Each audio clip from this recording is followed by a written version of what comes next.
Dua Mwadhama Protas Kardinali Rugambwa, washamu askofu wakuu, washamu maaskofu, wapendwa mapadri, wapendwa watawa wa kike na wa kiume walioko hapa, wapendwa ndugu zetu waumini na nyinyi wanahabari, tumsifu Yesu Kristo. Ifuatayo ni tafakari ya Baraza la Maaskofu Katoliki Tanzania TEC juu ya yaliyotokea siku na baada ya uchaguzi 2025. Utangulizi.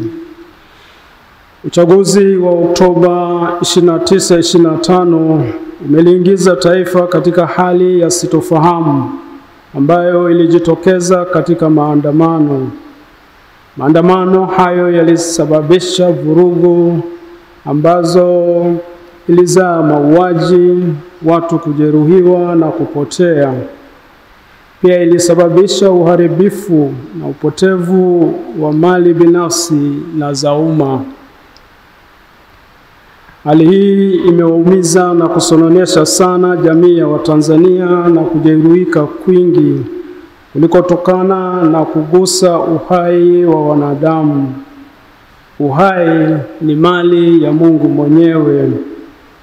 Kama tunavyosoma kitabu cha Mwanzo sura ya 1 mstari wa 26, na tufanye mtu kwa mfano wetu na kwa sura yetu.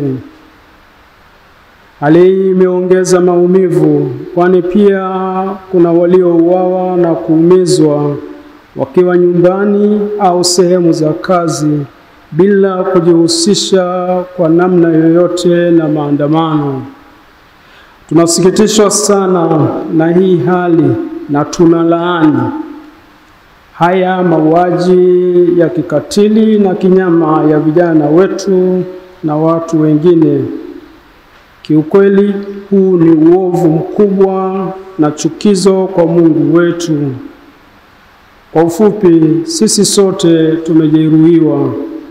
Taifa limejeruhiwa na limepoteza heshima mbele ya jumuiya ya kimataifa. Neno la pole. Kufuatia hali hiyo, sisi Baraza la Maaskofu Katoliki Tanzania TEC tunatoa pole nyingi sana kwa familia zilizopoteza wapendwa wao. Familia hizi zina maumivu, hasa wale wanafamilia walioona ndugu zao wakiuawa na miili yao kuachwa nje na kunyimwa ruhusa ya kuwachukua ili kuwasitiri au kuwazika. Tunawapa ndugu zetu pole na Mungu Mwenyezi awape nguvu na faraja. Tunaendelea kuwaombea majeruhi wapate nafuu haraka na kurudi katika majukumu yao na kwenye familia zao.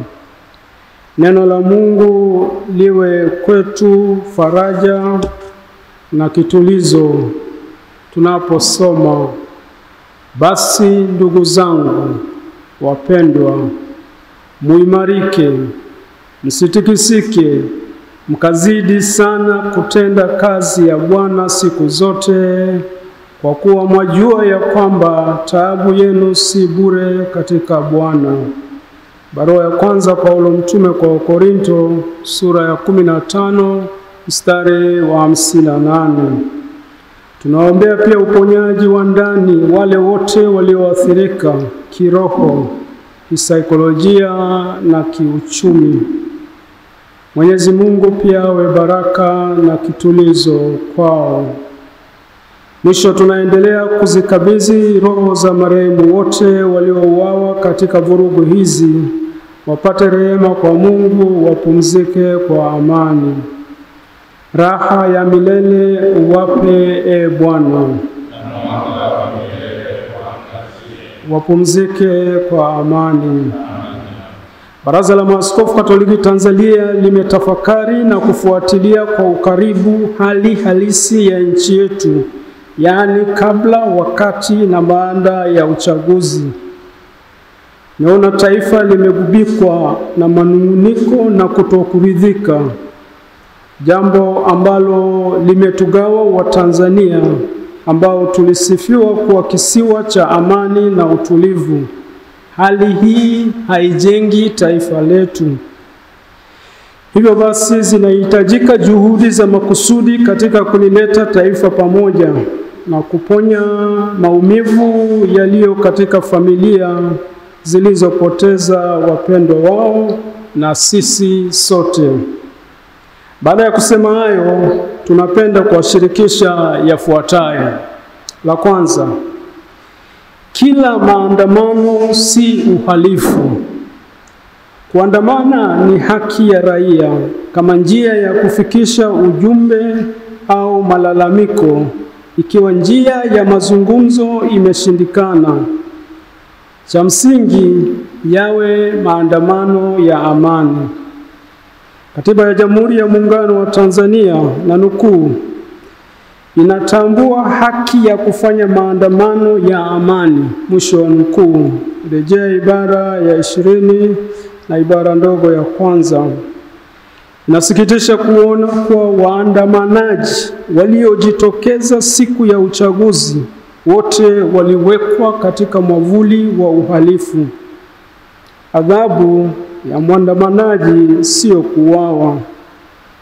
Katika tafakari yetu tunafikiri kati ya mengine mengi mambo yafuatayo yalisababisha maandamano.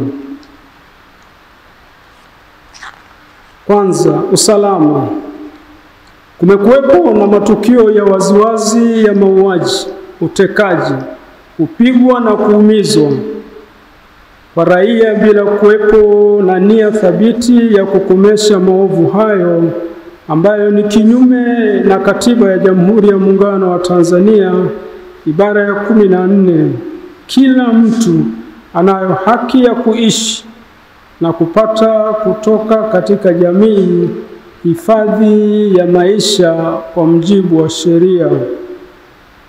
Haki hizi zimethibitishwa kukiukwa na vyombo vya ulinzi na wasiojulikana ambao wanaonekana wana nguvu kuliko vyombo vya dola, kama tulivyosema pia wakati mwingine na sehemu zingine. Ya pili, demokrasia. Kukosekana demokrasia ya kweli ya namna ya kuwapata viongozi. Jambo hili limekuwa kilio cha muda mrefu cha taifa letu na halijawahi kupatiwa uvumbuzi tangu 2016.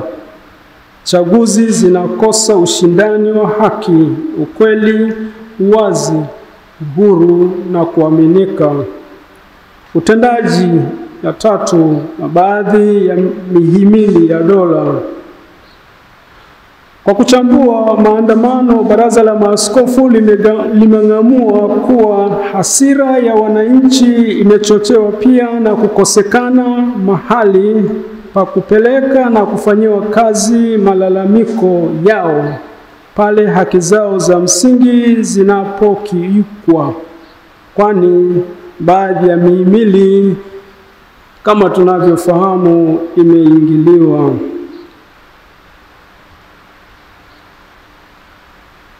Matumizi ya nguvu kupita kiasi. Vifo vilivyotokea vimeonyesha wazi kuwa vyombo vya usalama vimeshindwa kudhibiti maandamano kwa weledi, kwani walitumia silaha za moto. Hii ni kinyume cha utaratibu msingi wa Baraza la Umoja wa Mataifa katika kutumia nguvu na silaha za moto ya mwaka 1990 ambazo zinashauri kwamba silaha za moto zitumike tu kama hakuna njia mbadala ya kulinda maisha. Hata katika vita huwezi kutumia kila aina ya silaha. Maandamano si vita, lakini zimetumika silaha zinazotumika katika vita. Askari waliua ndugu zetu wasio na silaha holela na kwa ukatili mkubwa kama wanyama. Kitu kinachotufanya tujiulize Binadamu mwenye akili timamu anawezaje kufanya vitendo kama hivyo? Huduma za kitabibu. Kuwakatalia majeruhi haki ya kupata matibabu ni jambo ovu, kwani linakiuka haki ya kupata huduma za kitabibu na pia ni kinyume na maadili ya sayansi ya tiba. Lengo la tiba ni kutunza uhai, ambayo ni zawadi kutoka kwa Mungu na ni haki za kila binadamu. Miili ya waliopoteza maisha. Imethibitika kuwa baadhi ya waliopoteza maisha miili yao haijapatikana. Inasikitisha ya kuwa baadhi ya watu walipotaka kuwazika wapendwa wao hawakuikuta miili hiyo. Tunaomba kama wadau wengine walivyokwishaomba kuwa ni hekima na busara kuwapatia wanafamilia miili ya wapendwa wao, wakaipumzishe au kuisitiri kwa heshima kadiri ya imani ya dini, mila, desturi na tamaduni zao. Imani yetu inatufundisha kuwa kuna maisha baada ya kifo na kifo si mwisho. Maana parapanda italia, wafu watafufuliwa, wasiwe na uharibifu, nasi tutabadilika. Barua ya kwanza ya Paulo mtume kwa Wakorinto, sura ya 15 mstari wa 52. Nini kifanyike ili kuponya taifa letu? Taifa letu limeumizwa na ni hatari, linaweza kugawanyika zaidi. Sisi Baraza la Maaskofu Katoliki Tanzania tunashauri wale wote wenye dhamana ya kutuongoza wazingatie mambo yafuatayo ili kuepusha vurugu na mauaji yasitokee tena. La kwanza, viongozi wenye dhamana. Mamlaka zinazohusika ziendelee kulaani mauaji yaliyofanyika na kukiri ukweli kuwa hawa waliouawa ni ndugu zetu. Jitihada za makusudi zifanyike ili haki na ukweli itawale tena katika taifa letu. Mwenyezi Mungu anatoa onyo kali kwa watawala wasiotenda haki. Wafalme wakitenda yasiyo haki ni chukizo, maana kiti cha enzi huthibitika kwa haki. Mithali sura ya 16 mstari wa 12. Mwanzo wa uponyaji wa taifa letu unahitaji kukubali na kukiri makosa. Namba 2, kuwajibika. Wakuu wa vyombo vya ulinzi na usalama wote waliohusika na mauaji wawajibiki au kuwajibishwa na mamlaka zao za uteuzi. Hasira ya wananchi ipo katika kuona hakuna anayewajibika kwa matendo maovu waliofanyiwa raia. Bwana Yesu anatufundisha, nayo hiyo kweli itawale uhuru. Yohana sura ya 8 mstari wa 32. Namba 3, uchunguzi. Kwa kuwa jambo hili limesababisha maafa, tunashauri ufanyike uchunguzi utakaowashirikisha wadau wa ndani na nje. Wadau tunaowapendekeza watoke kwenye tume huru isiyofungamana na upande wowote, kama jumuiya na taasisi za kimataifa, taasisi za dini, asasi za kiraia na wataalamu wa haki na mambo ya kidemokrasia. Na serikali yetu iwe tayari kupokea na kufanyia kazi ripoti watakayotoa. Hii inaweza kuwa moja hatua muhimu ya kuponya taifa letu. Namba 4, maisha ya uadilifu na uwazi ya viongozi. Tunahimiza viongozi wenye dhamana ya kutuongoza waishi maisha ya uadilifu, uwazi, ukweli na uwajibikaji ili kujenga misingi ya kuaminiana. Namba 5, waliokamatwa. Wale wote waliokamatwa kwa hila kabla, wakati wa uchaguzi, hata baada, na kuwekwa mahabusu au pasipojulikana, waachiwe huru na bila ya masharti yoyote. Namba 6, katiba mpya na utawala wa sheria.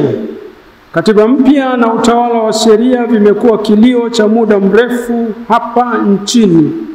Mchakato wa katiba mpya yenye kujali utu, usawa, haki, ukweli kwa wote uanze kwa kushirikisha wadau wote, ili tusirudi tena katika machafuko na nchi iongozwe katika misingi ya utawala wa sheria. Kusikiliza wananchi. Siku zote ni vizuri kuwasikiliza na kujali matashi mazuri ya wananchi. Watu wasiposikilizwa watazungumza kwa namna wanayojua wao. Namba 8 na mwisho, sala.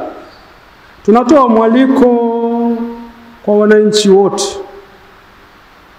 wa taifa la Tanzania kuendelea kusali na kuyaweka haya yote mikononi mwa Mungu.